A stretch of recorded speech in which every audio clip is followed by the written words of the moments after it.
और भाजपा की भी अभी कोई सूची नहीं आई है काफी सारे कैंडिडेट्स की।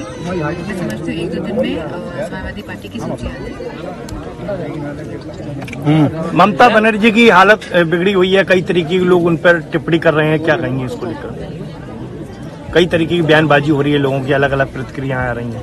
नहीं, वो जल्दी से जल्दी स्वस्थ हो जाए। उनके सर पे चोट आई है एंड वो घर अपने जा चुके हैं, स्टिचेस लगे हैं शायद माथे पे एंड अपने घर जा चुकी हैं। आप देखेंगे कि वो 2-4 दिन में एकदम आपको कमेंट आ रहे हैं, नजर आएंगे। कमेंट आ रहे हैं ये चुनावी स्टंट है।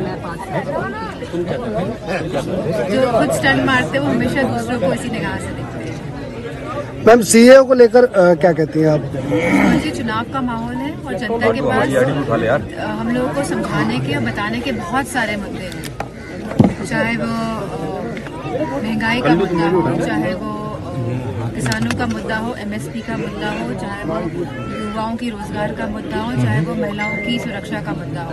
तो सीए जैसे जो लागू किया गया तो एंड मौके पे तो जनता समझ रही है कि यह चुनाव से डिफ्लेक्ट करने के लिए या लोगों का ध्यान हटाने के लिए मेन मुद्दों से, इसीलिए सीए का मुद्दा है। मैम अमित शाह कह रहे हैं कि नागरिकता देने का कानून है, लेकिन समाजवादी पार्टी और विपक्ष बरगलाने का अच्छा नागरिकता देने का ये कानून है, बहुत अच्छा है और अमित शाह जी ऑलरेडी इस पे पहले बोल चुके हैं, बहुत ज्ञान दे चुके हैं और मुझे लगता है कि अब लोगों को एक ज्ञान प्राप्त हो चुका है। अब चुनाव का सीजन है, अब चुनाव में जो मूलभूत जो मुद्दे हैं उन पे ध्यान देने की जरूरत। बैलेट पेपर और voting machine, electronic voting machine को लेकर समाजवादी पार्टी ने ये बात कही है कि बैलेट पेपर एक माध्यम होना चाहिए जहाँ पे लोगों को एक तरह का भरोसा होता है कि वो अपना वोट कास्ट करके आए हैं, डाल कर आए हैं और उसमें कोई चीटिंग नहीं हो सकती है। तो लोगों के अगर मन में कोई शंका है तो मैं समझती हूँ सभी देश, दुनिया के जितने भी देश हैं, सभी बैलेट पेपर के माध्यम से ही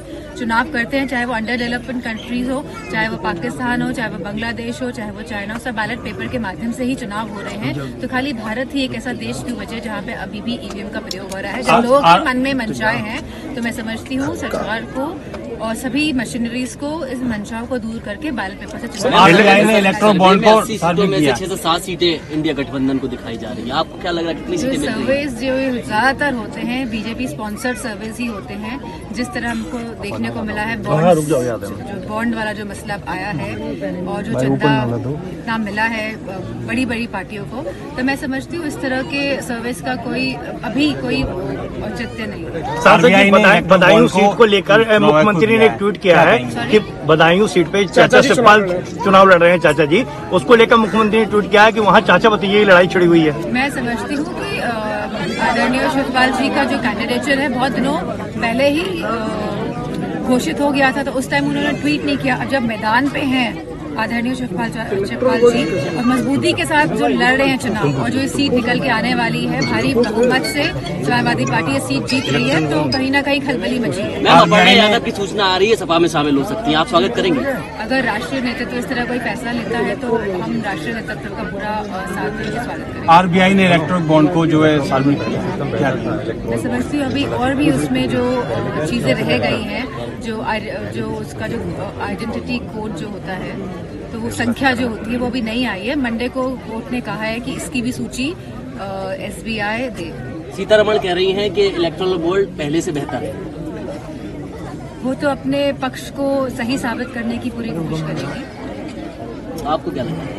मैं समझती हूँ एकदम क्लैरिटी आ जाएगी जब इलेक्टोरल बॉन्ड्स के जब ये आइडेंटिफिकेशन वाले जो ये नंबर्स आ जाएंगे कि किसने किसको चंदा दिया, चुनाव से पहले कितना चंदा मिला। तो ये अच्छी बात है, इस तरह की क्लैरिटी ट्रांसपेरेंसी होनी चाहिए एक सिस्टम में। मैनपुरी लोकसभा चुनाव में अगर भाजपा केशव प्रसाद मौर्य को चुनाव में उतारती है तो समाजवादी पार्टी किस तरह की फाइट दे पाएगी, क्या लगता है? मैं समझती हूँ समाजवादी पार्टी मैनपुरी में बहुत स्ट्रांग रही है और हमेशा रहेगी, क्योंकि समाजवादी का जो बेसिक जो हमेशा से समर्पित रही है मैनपुरी सीट के प्रति और हमेशा से विकास के काम को ही हमेशा आगे लेके गई है और जो सही है समाजवादी पार्टी हमेशा उन्हीं के साथ खड़ी दिखाई दी है। तो मैं समझती हूँ कि समाजवादी पार्टी मैनपुरी में बहुत मजबूती के साथ चुनाव लड़ने जा रही है। मायावती ने लगातार जो मायावती को है वो इंडिया गठबंधन लाना चाह रही थी, लेकिन वो कह रहे हैं कि दलित विरोधी है। मायावती का बयान आया ऐसा नहीं है, ये कुछ तरह की चीजें ये मीडिया के माध्यम से छोड़ दी जाती हैं। मैं समझती हूँ गठबंधन हो चुका है, जहाँ बीएसपी जो है वो तेलंगाना में, साउथ में तेलंगाना में, जहां वो टीआरएस के साथ उन्होंने गठबंधन किया है, कांग्रेस के अगेंस्ट में गठबंधन किया है। तो मैं नहीं समझती हूँ किसी भी इस तरह की बातों में कोई भी सच्चाई है। नहीं, मायावती का बयान आया है कि सपा विरोधी है, दलित विरोधी है। मैं समझती हूँ कि समाजवादी पार्टी बहुत मजबूती के साथ उत्तर प्रदेश में भाजपा के सामने खड़ी दिखाई दे रही है। मायावती